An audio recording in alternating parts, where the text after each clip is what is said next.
tagad mēs varētu visi kopā noskaidrot, kas tad tie ir pavasara vēstneši. Par to, kādas izmaiņas notiek dabā, aizejot ziemai un sākoties pavasarim.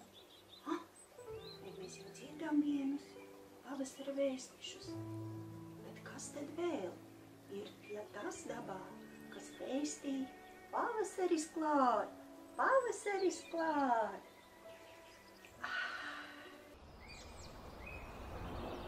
Pavasara vēstneši. Nokūst sniegs, kūst lāstekas, izkūst sniegs. Arī no kokiem nokūst sniegs, un pumpuri sāk piebriest. No sniega segas izlien sniegpulkstenītes, krokusi.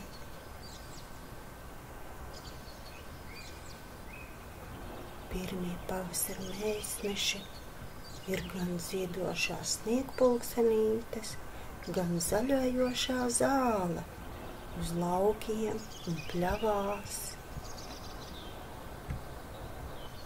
Pavasara vēstneši ir putni, kas atgriezušies no siltajām zemēm.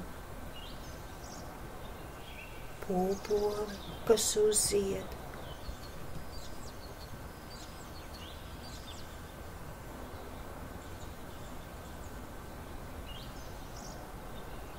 Pavasara vēstneši ir zaļā zālīte, kas izlien no zemes, un viss kļūst zaļš, sazaļo, pamostās augi no ziemas miegi. Uzplaukst kokiem lapas. Tie visi ir vēstīti pavasaris klāt. Pavasaris klāt. Priecājās par atgriešanos savā zemē arī gulbji. Pilsētā nokūst viss sniegs, kūstot rodās peļķes un slapjas ielas. Arī tie ir pavasara vēstneši.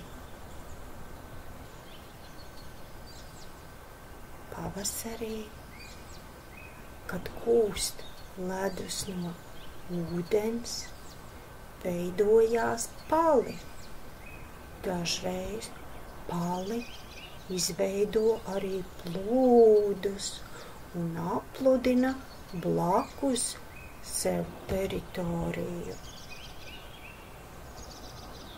Bet par visu priecājās dziedošie putni, priecājās, ka pavasara vēstneši vēstīja par to, ka pavasaris klāt, pavasaris klāt. Baudīsim visi kopā pavasara atnākšanu.